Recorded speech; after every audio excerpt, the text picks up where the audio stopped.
L'instant Lovecraft, suite, reprise. On va parler de Innsmouth. Je me suis pris un petit porte-bonheur. C'est imprimé en 1922. C'est tous les horaires de train entre New York-Boston et de Boston à tout ce qui rayonne au-delà.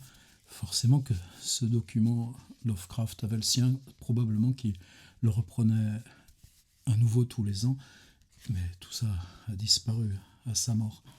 Ça fait bientôt 10 ans que je suis attelé à traduire Lovecraft. Moi qui ne suis pas traducteur de formation ni métier. C'est dur. Par contre, ce qui m'intéresse, c'est la narration. Comment l'ordre même des phrases, cette espèce de diptyque avec les points-virgules au milieu. Le fait que chaque fois, une phrase est un monde et on ne sait pas ce qui va venir ensuite. C'est ces sauts discontinus qui créent cette énorme précision qui fait que le réel vole en éclats et nous permet d'accéder par le changement même devant nous, l'incertitude même du réel ou l'évidence du réel tout d'un coup déplacée à ce qui en nous-mêmes n'est pas réglé. Et quand on est dans ces questions-là, que ce soit chez Franz Kafka ou H.P. Lovecraft, tout le reste, c'est pas qu'on l'oublie, il faut toujours en tenir compte. Mais je suis pas au bout de la leçon. Je suis pas au bout de ce que la langue nous implique. Prenez les adjectifs, prenez Innsmouth, les adjectifs qui disent, tiens, je vais les réouvrir. Minute papillon. Weird, odd, strange, devilish, girlish, queer, uncanny. Et c'est pas fini. Tous ces adjectifs, est-ce qu'on les respecte? Bien sûr, on les respecte. Mais qu'est-ce qu'on respecte aussi? La fonction de flou qui donne dans la phrase. Précisément qu'il ne s'agit pas de dire que ceci est horrible ou ceci est étrange, c'est comment cette tonalité fait qu'il y a de l'horrible devant. Et donc on a toujours aussi à prendre écart avec l'exactitude, justement pour être exact. Alors Innsmouth fait partie de ces récits de Lovecraft que souvent on a lus dans l'adolescence. On garde ce sentiment glauque, on garde le sentiment de quelque chose, d'une horreur bien sûr, et que cette horreur, comment la saisir? Mais quand on a fini le livre, ça s'en va. C'est dans le temps même de la lecture qu'il faut comprendre comment on arrive à être poussé dans le dos pour traverser ces éléments-là et comment s'impriment dans le mental ces éléments qui n'appartiennent pas à l'histoire, mais qui sont beaucoup plus universels. Les questions sur le regard, les questions sur le mouvement même, les questions sur les spatialisations intérieures, les couloirs, ces chambres d'hôtel qui communiquent, ce saut dans la nuit pour échapper. Je savais depuis longtemps que j'avais rendez-vous avec Innsmouth. J'essaye à chaque fois que le choix d'une traduction, ce soit ma propre avancée vers cette espèce de centre nébuleux que je ne suis pas encore capable d'atteindre. J'ai fait un premier jet, et ce premier jet, je l'ai mis en ligne. Et vous savez, je l'ai fait sur mon site en bilingue. Un paragraphe, version anglaise, version française. Et puis, paragraphe suivant, paragraphe suivant. C'est pas ultra commode, mais sur les téléphones, sur les ordis, pour moi, c'était important qu'on ait ce partage par paragraphe. Et j'en ai mis aussi une version lue, une en vidéo, chacun des 5 chapitres. Et même, j'ai exporté l'audio si vous préférez entendre tout ça. Après, j'ai calé. C'est pas que j'ai calé. C'est-à-dire que j'ai fini ça vers février-mars, et puis le publier en livre dans ma collection, comme c'est bien l'intention que j'ai, pourquoi pas, ça aurait pu aller vite. Et puis je me suis offert ce luxe-là, mais c'est un luxe que j'ai déjà eu pour les précédentes traductions. D'abord sur mon site, ensuite édition numérique pour publi.net, ensuite reprise pour Le Seuil ou mes propres bouquins. Je crois que c'est important pour un traducteur quand on peut se permettre ça, cet écart. C'est-à-dire, là, 6 mois après, je sens que je suis rempli d'Innsmouth, je suis obsédé d'Innsmouth. Simplement, la traduction est faite, mais c'est le moment où il faut la reprendre, revenir. Qu'est-ce qui changera? Alors, depuis pas mal de semaines, mon boulot, c'est pas de rouvrir le texte, c'est de me le raconter. J'appelle cet exercice, alors je fais ça dans les trains, au volant, là, comme ça, à mon bureau. J'appelle ça rêver Innsmouth. Et l'idée ici, ce serait de raconter Innsmouth. C'est quoi Innsmouth? D'abord, vous savez, il y a ce titre qui, pour moi, n'est pas traduisible comme tous les titres de Lovecraft dans les premières versions. Alors, vous savez, les premières versions, c'était quelqu'un d'historique, Jacques Papy. Mais Papy a travaillé d'après une version simplifiée par Derleth, et lui-même, on l'a contraint à le resimplifier. C'est-à-dire, c'est du massacre. Ensuite, c'est repris dans l'édition Lacassin, la grosse édition bouquin en 3 volumes, toute rebricolée, rêves et merveilles, machin, truc comme ça, qui n'ont aucune validité. Et on a fait intervenir d'autres traducteurs là-dessus.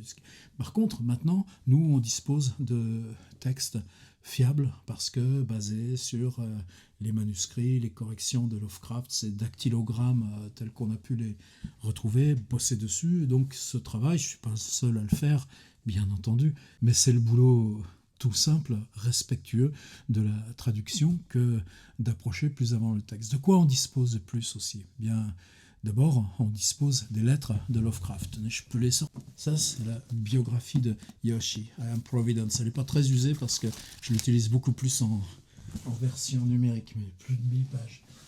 Ça, c'est les lettres écrites de New York. Et la même équipe, Yoshi, tout ça, sont en train de préparer enfin un tome avec les lettres de Lovecraft à sa famille. Wild Words. Ça, c'est quelqu'un qui a fait une espèce de dictionnaire de tous les mots bizarres proposés par Lovecraft. On n'approche pas d'Innsmouth avec ça.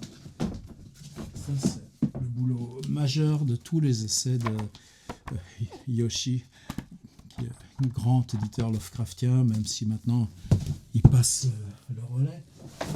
La correspondance la plus chiante, c'est celle avec August Derleth, qui est un type fabuleux, généreux, tout ça, mais ça parle que d'édition, que de lettres à Morton. Morton, c'est important parce que c'est quelqu'un qui était plus âgé que Lovecraft, mais qu'il a toujours considéré comme une sorte de frère aîné, d'introducteur en littérature. En plus, c'est quelqu'un qui a été paradoxalement un des premiers à s'impliquer dans le mouvement civique des droits des Noirs dès les années 1920.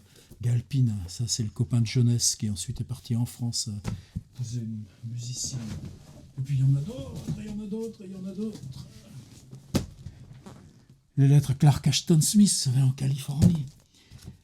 Kleiner, c'est copain d'enfance, mais toujours très présent dans la période de New York. Ça livre au contraire à Elizabeth Tolridge et Anne Cherry Renshaw des lettres écrites à des femmes. Donc Lovecraft, là encore, change un peu, on le voit différemment, et c'est écrit à la fin de sa vie en tant qu'écrivain à des gens qui veulent écrire. Pareil à Robert Bloch, c'est celui qui a écrit Psychose, et avec cette espèce de jeu qui fait dans Celui qui hante la nuit. Les lettres à Howard. Il y en a 2 tomes, ça un jour, il faudra bien que ce soit publié. Les lettres à Barlow, tout ça. J'arrête. Il faut qu'on recentre. Alors, la chance qu'on a pour Innsmouth aussi, c'est que pour une fois, on a beaucoup de documentation dans les lettres. Il parle de la gestation, il parle dans l'écriture elle-même, il parle beaucoup aussi dans la période de préparation, avec y compris d'autres articles, des articles qu'on retrouve sortis, c'est dans la suite de ces essais, de ces trucs plutôt théorico-philosophiques. On ne va plus me voir bientôt si je suis trop derrière ça, puis je donne des grands coups sur le micro.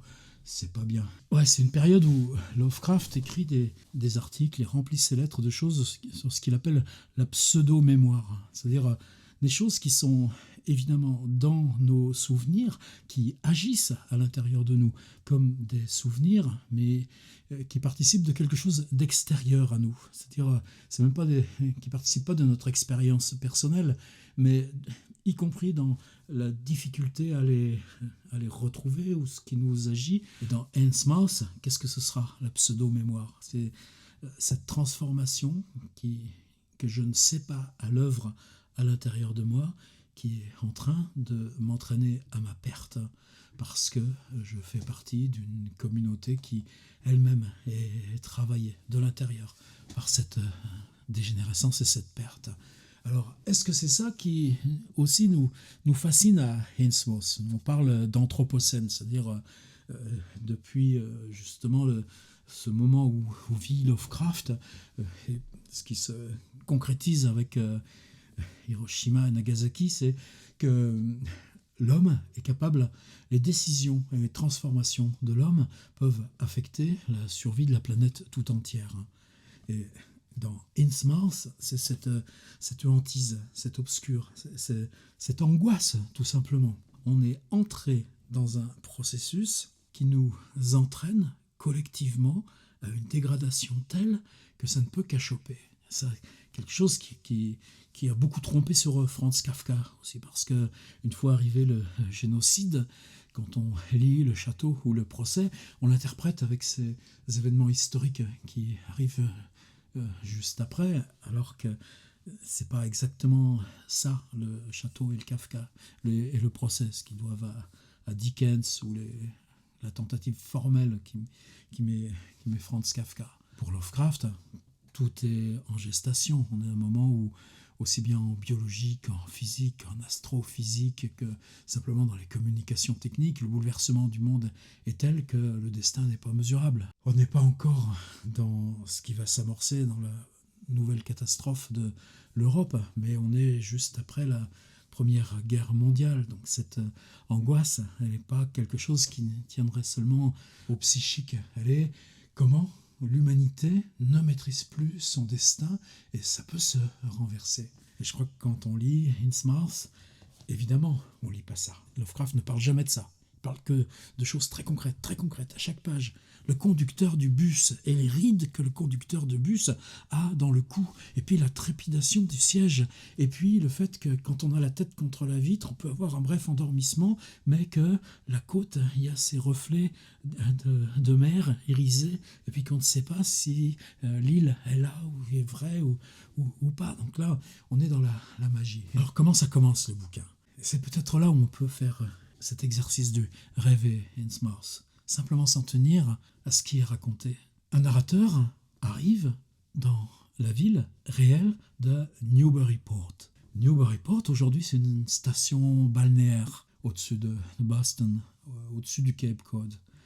Évidemment, maintenant, ici, il y a quand même un intérêt. Il y avait une autoroute qui y menait. L'autoroute a été remplacée par une nouvelle, mais l'ancienne est restée à travers la forêt. C'est une des très rares autoroutes désaffectées des États-Unis et il y a énormément de tournages font dans cet endroit-là. C'est-à-dire, vous avez probablement tous vu Newburyport sans le savoir. Pour Lovecraft, ça remonte à sa rencontre avec Sonia.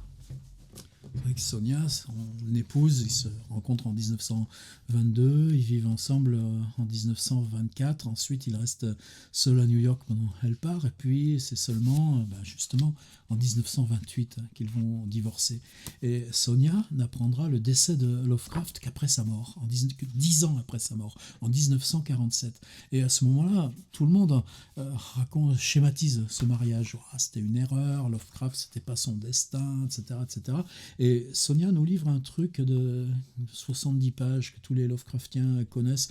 Sur mon site, j'en ai traduit plus des 3/4 si vous voulez y jeter un œil. Vie privée de H.P. Lovecraft par Sonia H. Davis. C'est le nom du gars avec qui il s'était remarié en Californie sans savoir que Lovecraft avait fait exprès de ne pas finaliser leur divorce et donc que depuis 10 ans elle était bigame, enfin veuve sans le savoir, après avoir été bigame. Quand ils se rencontrent dans les grandes réunions de l'association des journalistes amateurs, Sonia prend l'habitude de venir à Providence à chaque fois qu'elle peut. Et puis, il y a cette grande révolution, je crois que c'est l'été 1922, elle l'emmène pour une excursion. Ils vont aller dormir à Magnolia, ils vont faire une grande promenade sur la falaise, et c'est à Magnolia qu'elle va l'embrasser pour la première fois. Tout ça, c'est raconté, c'est adorable, etc. Et c'est en revenant de Magnolia à Boston que Lovecraft passe avec Sonia pour la première fois à Newburyport. Là, il n'y a pas de témoignage. Évidemment, il ne raconte rien de tout ça dans ses lettres, peut-être celles à ses tantes, mais on ne les a pas encore. On est en 1922. Qu'est-ce qui se passe en 1928 ? Ça fait 3 ans qu'il est revenu de New York. Il a écrit en 1926 toute une suite énorme de textes qui sont Ça y est, le Lovecraft de la maturité, dans l'appel de Cthulhu, comme il nous demande de le prononcer. Et en 1928, il s'offre un grand voyage dans des endroits qui l'intéressent à cause de leur isolement, de ce rapport à la nature, où il retrouve qu'adolescent avec sa bicyclette, il le trouvait dans les franges même de Providence. Il monte dans le Vermont, rend visite à des amis. C'est un livre le plus extraordinaire de Lovecraft aussi, qui s'appelle Chuchotement dans la nuit. Reprend des notes piles de ce voyage dans le Vermont. Il reste à peu près 4 mois absent. Et quand il rentre à Providence, il passe par Newburyport, excusez-moi.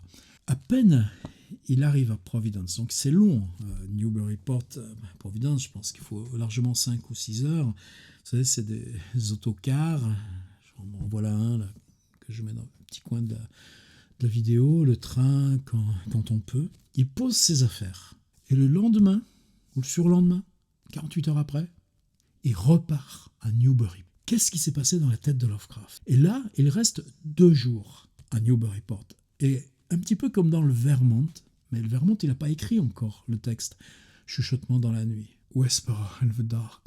À Newburyport, il semble qu'il soit en repérage, au sens tout à fait contemporain du terme. C'est-à-dire qu'il s'héberge toujours à ce qu'on appelle YMCA, YOS, machin truc, c'est-à-dire les auberges de jeunesse qui existeront longtemps encore, peut-être même ça existe toujours, enfin en tout cas Bob Dylan par exemple quand il arrivera à New York s'hébergera dans une IMCA, je ne sais pas comment on prononce, je vous fais confiance. Là il va à la bibliothèque, et la bibliothèque elle sera dans le récit, et puis il va au petit musée, et il sera dans le récit. Et puis, il va visiter une grande maison bourgeoise, historique, qui se visite. Et cette maison, comment elle s'appelle? Elle s'appelle la maison Gilman. Et ce sera le nom de l'hôtel de Ents Mars. Lovecraft passe 2 jours. Mais à ces 2 jours, il faut ajouter le voyage. On a des notes. Alors, ces notes, elles sont curieuses. Parce que, par exemple, le narrateur, dans les notes, s'appelle Robert Olmsted. Et vous savez que le nom des narrateurs pour Lovecraft, c'est pas rien. Par exemple, Randolph Carter, qui est une sorte de double du narrateur pour transcrire un rêve où Lovecraft s'est vu en situation avec un qui deviendra un de ses plus proches, le poète et homosexuel Samuel Loveman. Et Randolph Carter va devenir un double récurrent dans les histoires de Lovecraft. On le retrouve dans L'Innommable et bien sûr dans Kadhaff. Eh bien, Robert Olmsted, dans Innsmouth, ne sera jamais nommé. Alors, est-ce qu'il faut tenir compte des notes ou est-ce qu'il faut appréhender le fait que pourquoi Lovecraft supprime le nom du narrateur? Dans ses notes aussi, il semble qu'il fasse premier jet des scènes du début. Or, c'est quoi les scènes du début? Eh bien, un petit peu comme ce même rapport aux notes dans le Vermont, et puis ce que deviendra Chuchotement dans la nuit, c'est le voyage, c'est l'arrivée. C'est-à-dire, qu'est-ce qui frappe Lovecraft à Newburyport? C'est l'impression de décadence. C'est l'impression d'un petit port de pêche, et puis ça s'est endormi. La pêche, du moins l'activité commerciale, s'est transportée ailleurs. Par exemple à New Bedford, qui est une ville à 80 bornes au sud, à 1 heure de bagnole de là. Mais il y a aussi les architectures industrielles. Quand on se balade entre Providence et la mer, la première chose qu'on traverse, c'est un patelin qui s'appelle Fall River. C'est quelque chose de très encaissé. Maintenant, il y a un énorme pont avec des grands haubans. Et puis, tout en bas, sont les filatures. Pourquoi? Parce que les filatures prenaient l'énergie des rivières. Et quand on cherche dans ces cartes postales de ces années-là, les reproductions industrielles sont très fréquentes. Moi, c'est ce qui me fascine aussi chez le peintre Charles Schiller, qui travaillait aussi dans ces mêmes années. Comment les Américains trouvaient dans leur patrimoine industriel quelque chose qui incarnait aussi l'indépendance, l'identité, l'énergie, la force, et donc disposaient d'une esthétique, n'était pas la représentation du travail à côté de représentations qui, elles, pourraient être plus noble à côté. Et cette usine, quand on cherche les collections sur Newburyport, Ipswich, toutes ces petites villes de la région, il y a toujours ce même truc, ces gros bâtiments géométriques coincés avec ces grosses fumées épaisses, grosses cheminées épaisses, et puis qui sont là, encaissés sur le bord de la rivière. Eh bien, la vue, c'est-à-dire le paysage urbain, l'usine près de la rivière avec le pont, va devenir, dans Innsmouth, un point génétique du récit. Et cet endroit-là, pour moi, c'est là où ça m'intéresse. C'est en quoi l'expérience collectée, multiple, diverse, mais produisant des archétypes et produisant quoi?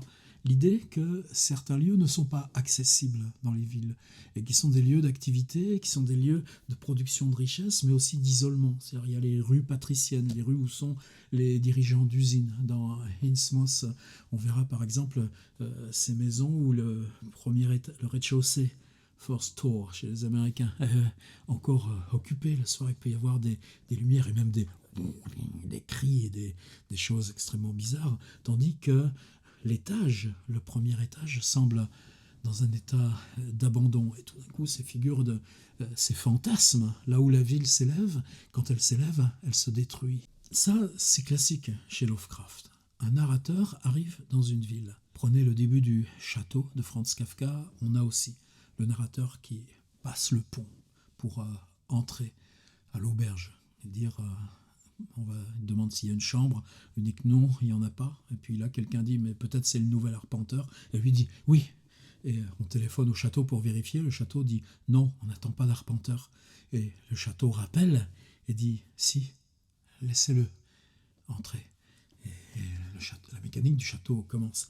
Dans Innsmouth, comme dans beaucoup d'autres récits de Lovecraft, ce personnage seul, comme dans les tableaux de Caspar Friedrich, c'est plus ambigu.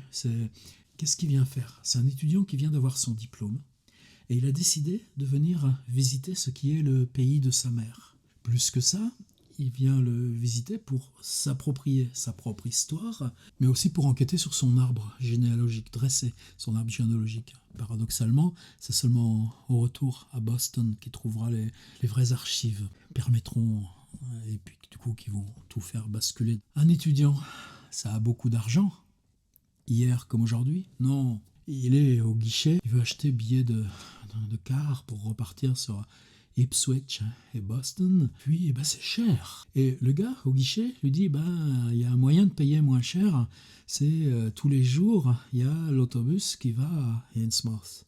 Et vous arrivez à Innsmouth le matin, vous attendez l'après-midi, et là, le bus vous emmènera. Ce bus-là, personne ne le prend parce que Innsmouth a mauvaise réputation. Et là, alors je ne veux pas spoiler tout, mais c'est ces espèces de nœuds qui sont importants, c'est que souvent chez Lovecraft, quand on sera confronté à la réalité fantastique, elle n'est pas fantastique, elle est toujours ordinaire. Une chambre d'hôtel, c'est une chambre d'hôtel. Un hôtel minable, c'est un hôtel minable. On est dans une chambre, puis il y a la porte qui donne sur le couloir, puis deux portes verrouillées qui donnent sur les deux chambres adjacentes, et puis tout d'un coup, une menace surgit du couloir. On va commencer à tirer des meubles contre la porte, ça va pas tenir longtemps, et puis on va essayer de dézinguer le petit verrou pour passer dans la chambre adjacente. C'est partout, c'est ordinaire. Mais simplement, on aura créé ce truc au début. Personne n'y va à Innsmouth. Pourquoi ils n'y vont pas? Commence ce travail d'enquête qui est fascinant parce que simplement, il raconte son propre repérage. C'est-à-dire qu'il va à la bibliothèque consulter les archives. Et les archives sont les livres que probablement H.P. Lovecraft a consultés lui-même. Moi, à Providence, la bibliothèque de Benefit Street, ou de College Street, l'Athénaeum. Moi aussi, j'ai lu des livres sur le Rhode Island, les maisons, les architectures, les généalogies du Rhode Island que Lovecraft probablement avait tenu en main et utilisé comme matériel. Et le bus, il faut attendre longtemps. C'est le lendemain matin. Le lendemain matin, il vient, il est à la petite épicerie, le bus arrive, il y a 3 types qui descendent, ils reprendront le bus le soir, on les verra arriver à Innsmouth, leur course, leur paquet fait. Et puis on prend le ticket directement au chauffeur du bus, et puis on part. Ce qui me fascine aussi dans Innsmouth, que je ne veux pas raconter l'histoire, je veux me la rêver. Ce qui est fascinant dans ce texte, alors il y a encore un petit complément d'histoire. La revue Weird Tales commençait à être un petit peu saturée des récits de Lovecraft. Il y avait La Maison Maudite qui était parue il y a pas longtemps. Il y avait La Couleur tombée du ciel. Et ils payent rien, ils payent $30. Or, ils payent $30 par histoire. Je pense que Lovecraft, on a les comptes aussi. En gros, il faut $80 par mois pour payer sa chambre à Providence, le même prix que sa vieille tante Liliane avec qui il cohabite à l'époque. Et puis, je crois, $40 qui viennent d'une espèce de pension familiale, le reste d'héritage. Et une autre revue qui monte s'appelle Strange Tales. Mais Strange Tales, la différence, c'est que c'est des récits d'action. C'est pas des récits de mystère. Et donc, Lovecraft se donne le pari d'écrire un récit d'action qui puisse être accepté par Strange Tales. Alors évidemment, vous, si vous vous souvenez ou vous connaissez Innsmouth, c'est-à-dire il y a de quoi rire, quoi. C'est-à-dire il y a 5 chapitres et il y a un chapitre d'action. C'est-à-dire que tout va se mettre en place pour que le 4e chapitre, qui sera une poursuite dans la ville, avec ce truc évidemment où Lovecraft culmine, c'est-à-dire qu'il est poursuivi par des entités, mais il ne les verra pas. Ce qu'il sent, ce qu'il entend, c'est les entités qu'il poursuivent, le bruit et l'odeur. Sonia nous dit dans son opuscule que Lovecraft, qui n'a jamais mangé de poisson de sa vie, avait une répulsion pour l'odeur de poisson. Bizarrement, ce côté tout à fait autobiographique, c'est ce qu'il va utiliser comme ressort ici de l'histoire. Il ne faut pas non plus chercher beaucoup plus à ces trucs-là. Par contre, à mesure qu'il sera poursuivi dans la nuit par ces entités qui le cernent, qui se déplacent par colonnes dans ces espèces d'entrepôts où il cherche les issues, puis dans les petites rues, puis dans les avenues principales, la question, ça va être à chaque fois de traverser les avenues. C'est-à-dire, la ville devient un piège là où elle se donne à voir comme ville. C'est-à-dire l'endroit où vous quittez un point pour traverser une petite rue ou traverser ce grand carrefour entre les avenues, avec ces avenues qui donnent vers la mer, et puis, plus loin, en mer, l'île, la source mystérieuse de tous les problèmes et cauchemars. Et là encore, quelle figure! Et puis, l'échappée de la ville se fera par la tête, c'est-à-dire rejoindre un endroit qui n'est pas la route, mais qui est la voie ferrée abandonnée.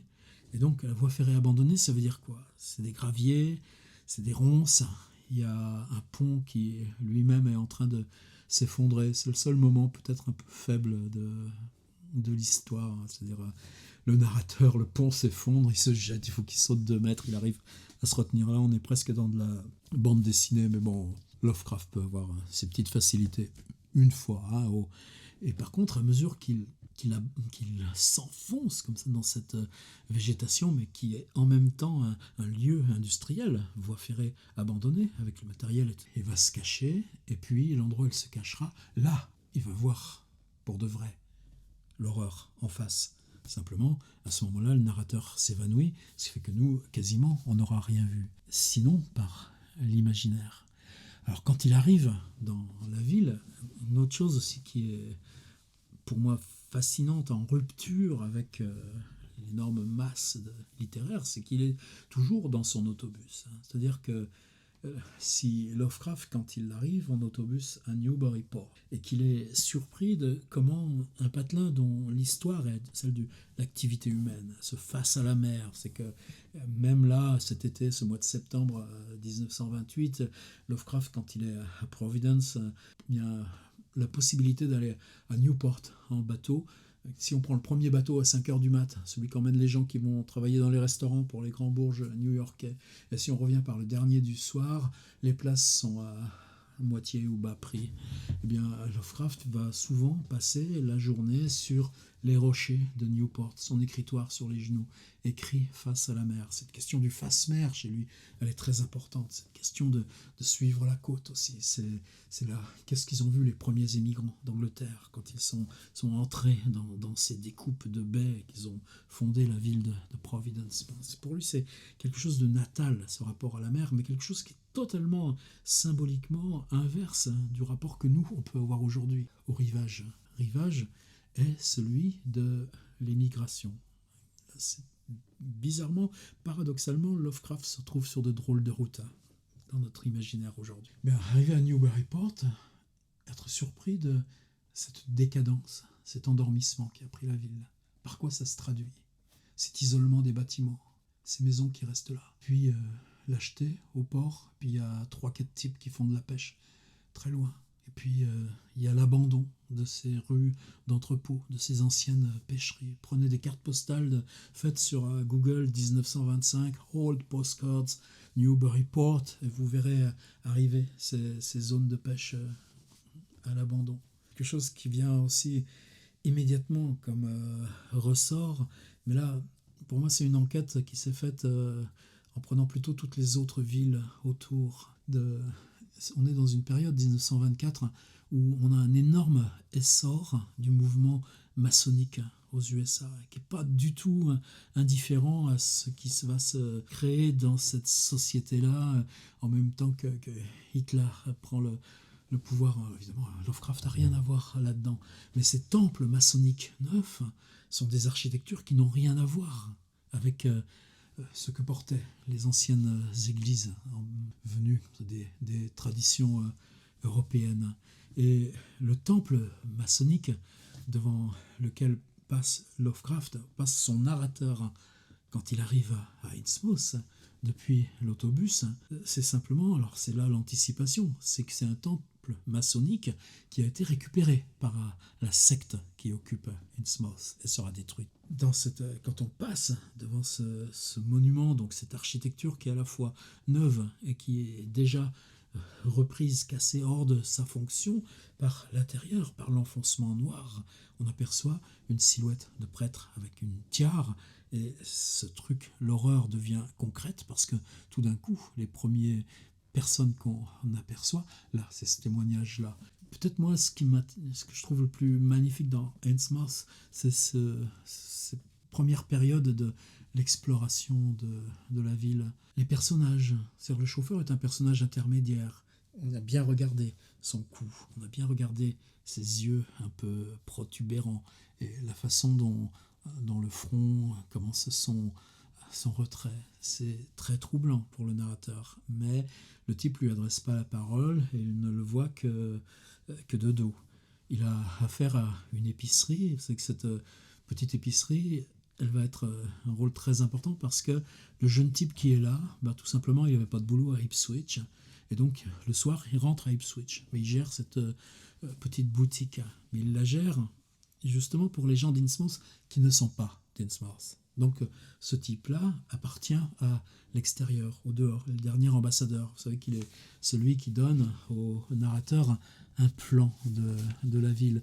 Et c'est étonnant aussi parce que le plan fictif d'Innsmouth, tel que le narrateur le reçoit, c'est exactement le dessin que Lovecraft lui-même a laissé dans ses notes, son manuscrit. C'est-à-dire, c'est pas le dessin qui est fait d'après le plan, c'est un plan qui raconte ce que Lovecraft a inventé dans son manuscrit, spatialement.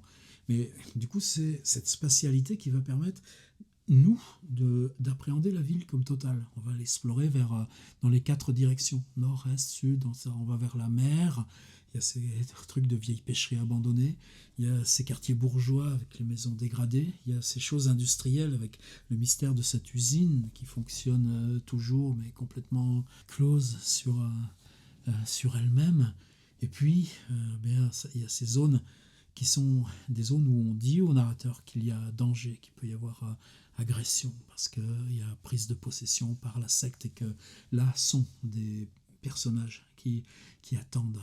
Et bon, là encore, la réalité spatiale de nos villes structurées par socialité verticale est structurée par l'exclusion. Faire un an au Val d'Argenteuil, pour moi ça résonne paradoxalement dans un envers de Lovecraft, mais j'ai besoin de ces outils-là aussi pour ça peut-être. L'exploration spatiale de la ville précède tout échange avec les habitants, qui sont toujours, à mesure qu'on s'en approche, deviennent plus extraordinaires, plus menaçants. Dans ce rêver Innsmouth, pour moi l'important c'était de dire ce qui m'attache à ce texte et toutes ces harmoniques que je dois en ce moment laisser revenir de cette structure en 5 chapitres du texte, avec le 4 qui est cette espèce d'accélération, d'action, de poursuite, et le 5 qui va être, vous savez, cette fin, là encore, on a tous lu Innsmouth dans notre adolescence, donc autant en parler,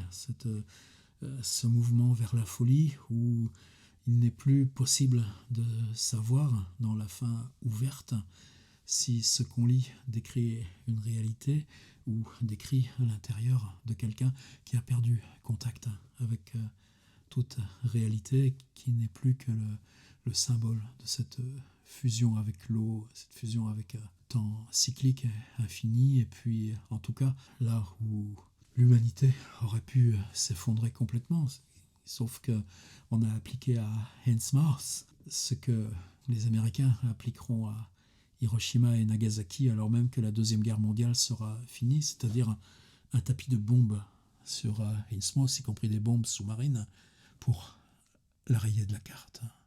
Dans ce mouvement où aucune communication n'est possible avec ceux qui préservent leurs secrets, parce qu'ils sont partie prenante de ce qui ici se trame, il y a cette idée du vieil homme barbu, vieil homme ivrogne.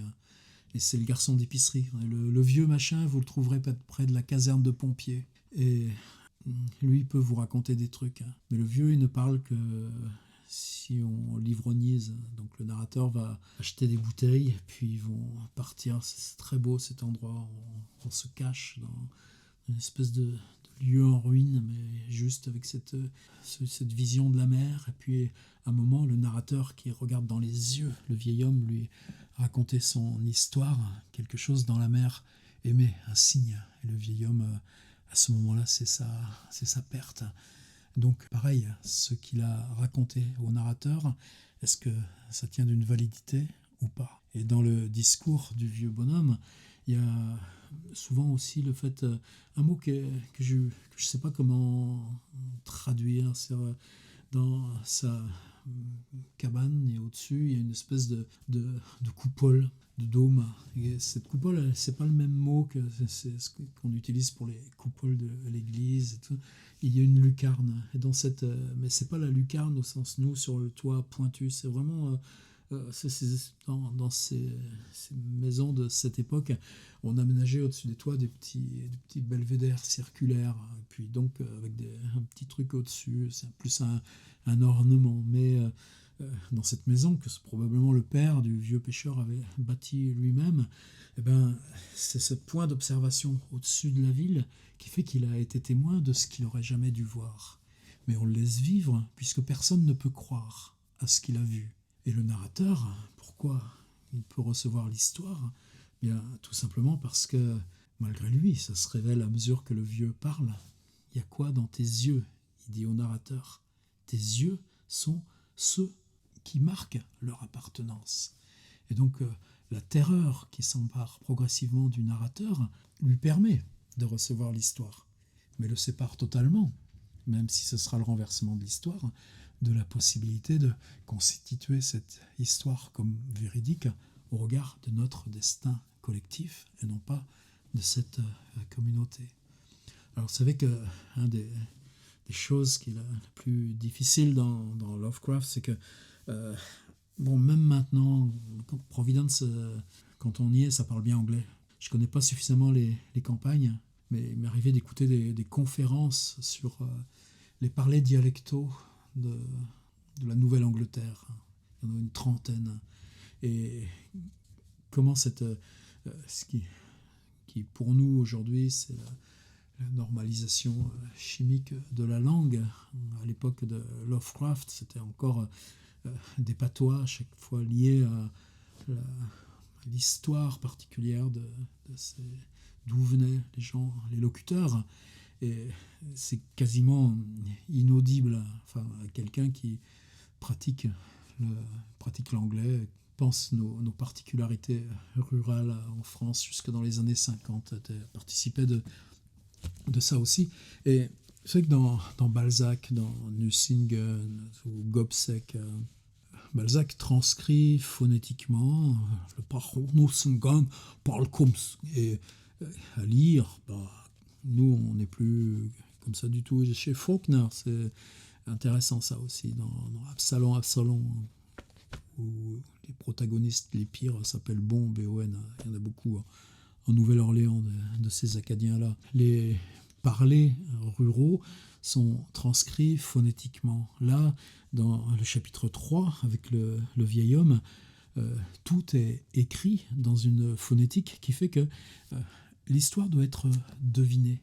C'est parce que le narrateur doit deviner l'histoire à partir d'une langue qui elle-même, alcoolisme, âge, locution patoise et prononciation ne lui est pas accessible, qu'elle devient quelque chose à deviner et non pas un contenu narratif. Si je me tape la tête, ça remet le focus sur ma tête et pas mes mains. C'est génial, c'est pareil. Là, pour moi, comment traduire ça Jusque-là, c'est la tâche de tout le monde. On va se dire, bon, on respecte Lovecraft, on fait parler le vieux dans une espèce de patois vendéen. Je dis ça très sérieusement. C'est que Maurice Edgar Coindreau, qui était le premier grand traducteur de Faulkner, a dit j'arrivais pas à traduire.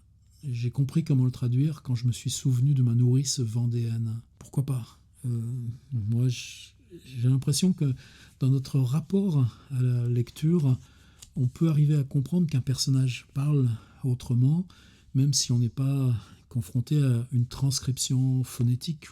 Alors pourquoi pas, puisque à la limite l'anglais fait tous partie. L'anglais de Lovecraft est compliqué pour moi quand je l'ouvre à chaque fois, la première fois, c'est comme là, si je regarde les vers latins de Juvénal, quoi, c'est presque une complexité de mots croisés. La phrase, on l'investit lentement, elle se dispose avec sa grammaire, etc. etc. Et oui, je traduis de façon complexe Lovecraft parce que je veux que cette complexité réponde à son traitement malarméen de la langue, à quelque chose totalement en rupture de même Clark Ashton Smith ou même Robert Howard, etc. C'est la marque de Lovecraft, que la langue passe d'abord. Et ça n'a pas été respecté dans les traduction. Mon souvenir de Lovecraft, quand je l'ai découvert adolescent, c'est cette impression de gris terne. Je m'emmerdais à la langue. Bon, maintenant j'ai compris que c'était l'enjeu. Alors, est-ce qu'il y a d'autres astuces ? Est-ce qu'on peut laisser le vieux avec quelques expressions, c'est comme une espèce de sous-titrage par rapport à un fond sonore où on laisserait l'américain, etc. Bon, voilà, c'est les questions où j'en suis. Pour moi, Hans Mars, il y a ça qui est bizarre. C'est la première fois, plus qu'aucun autre livre de H.P. Lovecraft. Pourtant, dans l'abîme du temps, me poursuit aussi comme ça, par cette espèce d'enfer de la narration circulaire, de ce jeu cyclique. Qu'est-ce que j'en ai bavé à traduire dans l'abîme du temps ? Pourquoi ? Parce que tout l'emploi des temps dans la langue française, dans la langue anglaise, sont basés sur une chronologie linéaire de nos horloges biologiques ou de l'horloge universelle. Quand on joue avec le temps et que le voyage du narrateur dans le fond spatial de la ruine lui fait retrouver sa propre écriture de quelqu'un qui a écrit ça 3000 ans avant en écrivant... Bon, enfin, je ne vais pas rentrer dans les détails, mais le coup porté au temps dans la langue, c'était ça, l'enjeu premier. Ce livre aussi, je le porte. Je les porte tous dans cette proximité, mais je crois que jamais j'avais éprouvé ça de façon obsessionnelle autant que dans Hans Mars. Principalement pour cette ville de fiction, et qu'en écrivant la ville, c'est là que la fiction prend sa force. Ce qu'on aurait comme travail à faire, qui justifie de retraduire, finir peut-être là-dessus, maintenant j'en aurais toujours à rajouter. Lovecraft écrit ce texte texte est balancé à la poubelle par Strange Tales, le texte sera balancé à la poubelle par Weird Tales. Le texte, paradoxalement, sera publié du vivant de Lovecraft, juste avant sa mort, fin 1936. Mais la version a été abrégée, simplifiée, elle est pourrie de fautes. Sur lui, pour la première fois qu'il voit un de ses textes imprimés, c'est un calvaire la façon dont ce texte a été traité. Mais on est 6 ans après l'écriture. Le voyage est en 1928, il l'écrit en octobre-novembre 1930, 2 mois, ça aussi c'est question de timing, de vitesse rédactionnelle, qu'est-ce que c'est. Et à peine il a fini d'écrire, il a un ami, quelqu'un qui compte beaucoup dans la biographie, qui est très social de Lovecraft, qui n'est pas du tout un solitaire, et tout ce monde-là passait le voir à Providence. Lui, il voyageait tous les ans à New York ou ailleurs, et donc allait aussi les voir. C'est Donald Van Drey.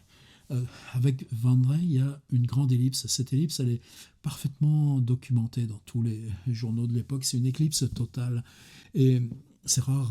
Et cette éclipse, il emmène Van Drey la voir à Newburyport. Pour lui, le moment où disparaît le ciel est totalement associé à cette ville qui est, pour lui, le décor de Innsmouth. Et évidemment, ils n'auront pas de chance, c'est-à-dire qu'à New York, l'éclipse sera visible, mais à Newburyport, cette nuit-là, le ciel est tellement nuageux que rien ne sera perceptible. Mais moi, je repense toujours aussi à ce que ça a dû être pour Lovecraft d'écrire ce livre en 2 mois, de ce récit, 2 ans après la révélation, c'est-à-dire une révélation qui probablement voir Newburyport, revenir Boston, Providence, et même peut-être dans le temps de transport, puisque tout ici passe par des déplacements, des mouvements, l'autobus en particulier, l'exploration en marche à pied. À peine arrivé à Providence, dire « faut que j'y retourne, faut que j'y passe 2 jours, il faut que je dorme à l'hôtel, cette auberge de jeunesse, quel rapport, quelle fusion il fait avec cette maison Gilman pour que la scène dans l'hôtel, tout ce chapitre précédent, le vieux, là, soit tellement hallucinante et d'angoisse qui dégouline partout, mais qui est notre propre rapport, chacun dans nos rêves, à ces labyrinthes, à ces couloirs, à ces portes qui ferment mal, à cette promiscuité, à ce danger qui peut nous cerner de partout jusqu'au moment où il faut bien sauter dans la nuit pour un toit en bas dont on ne sait pas si on pourra l'atteindre. Puis ce texte simplement s'ajoute à ceux que Lovecraft se voit refuser. Et quand il retourne 2 ans plus tard avec Van Drey à Newburyport, donc où est-ce qu'il se rend à Newburyport? Où est-ce qu'il se rend dans le récit qu'il a inventé et que tout le monde lui refuse, et qui même, jusqu'à la veille de sa mort, 4 ans plus tard, il a 46 ans quand il meurt, en mars 1937, restera dans cette idée du gâchis, du refus. Est-ce que si ce manuscrit avait reçu un signe favorable de Strange Tales ou Weird Tales, qu'est-ce qu'il aurait repris? Qu'est-ce qu'il aurait changé? Est-ce que le narrateur aurait retrouvé son nom? Est-ce qu'il aurait rechangé l'histoire du pont dans la vieille gare abandonnée, etc., etc. Et puis en même temps, non, un manuscrit, ça se change pas. Qu'est-ce qu'on change pas dans un manuscrit? Ce qui bascule de l'humanité, tout simplement parce que ce qui vous ronge au-dedans, il n'y a pas moyen de le contourner. Beaucoup de gens ont commenté sur le fait que le père de Lovecraft, mort dans le même hôpital où lui ira mourir à Providence, et apparemment des questions psychiatriques peut-être liées à une maladie comme ont eu Baudelaire et Maupassant. On ne sait pas. Ça n'a pas une si grande importance. Il y a eu des hommes dans la vie de Lovecraft. Son grand-père, évidemment, le grand intercesseur, celui qui le prenait sur ses genoux pour lui lire les 1001 nuits, et quand ensuite lui refait en jeu, le petit gamin de 5-6 ans, les histoires des 1001 nuits, il invente cet arabe fou, Halazred, c'est l'auteur du Necronomicon, et si vous traduisez en anglais, si vous transcrivez phonétiquement, c'est Halazred, celui qui a tout lu. Il y a eu les 2 maris de ses tantes qui ont eu un rôle important. Il y a eu cet astronome qui est quand il était déscolarisé entre ses 13 et ses 17 ans, tous les soirs, l'accueillait à l'Observatoire de Providence, tout ça. Baladez-vous dans mes vidéos, etc. On a été repérés sur le terrain Winslow Hampton. Donc, pas envie de psychiatriser, psychologiser sur la vie de H.P. Lovecraft. N'empêche que l'asile, à la fin du livre, est un asile bien réel. D'ailleurs, aujourd'hui désaffecté, et on trouve facilement encore les photos de ce bâtiment. Innsmouth, Shadow over Innsmouth. L'ombre sur Innsmouth. J'arrive pas à traduire le sur, ça me paraît pas bien. Si c'est sur, le livre est sur la pile. J'ai essayé l'ombre qui prit Innsmouth. Là, j'ai essayé aussi, mais ça me va pas parce que c'est la triche. Mais pour traduire, ça m'aidait. L'ombre sous Innsmouth, puisqu'on parle de tous ces trucs qui viennent par l'eau dessous, les caves communiquent avec l'eau, toutes ces créatures arrivent par la nuit, par le fond, par cette rivière qui communique avec l'usine. Je sais pas encore. En tout cas, pas cauchemar. Il y a la question du rêve est à tout un autre niveau. J'ai rêvé d'Innsmouth. Vous êtes là encore ? Je sais pas quoi vous dire, si vous le lisez en anglais, si vous avez un Lovecraft quelconque en anglais, j'ai le mien comme ça, je l'ai beaucoup en numérique chez cette merveilleuse édition critique de 2015 qui est avec des notes d'accompagnement et ça change le rapport à Lovecraft. Donc cette édition critique numérique de 2015, elle est pas chère en Kindle, et ça vaut vraiment le coup, comme la version numérique de la bio de Yoshi I Am Providence en Kindle. C'est formidable parce qu'il suffit d'entrer des petites occurrences Ipswich, puis vous trouvez tout. Bizarrement, dans Yoshi, quand il a écrit I Am Providence, a complètement loupé ce truc de Lovecraft qui revient à Providence et qui repart. La seule fois où il y a ça dans sa vie, pour passer 2 jours à Newburyport et donc faire ce repérage. Moi, c'est vraiment aussi un truc qui a été un petit peu déclencheur, le fait que ça n'avait pas été pensé, exploré comme ça. Donc si vous pouvez lire en anglais, faites-le. Évidemment, sinon il y a toutes les trad en cours, puis sinon un de ces jours, moi ça fera un livre. Il faut d'abord que j'ai envie de traduire, de l'accompagner d'un dossier d'extrait de lettres, tout ce qui concerne ça. Juste pour vous dire que l'instant Lovecraft, ça continue sur Tiers Livre. POC Focus.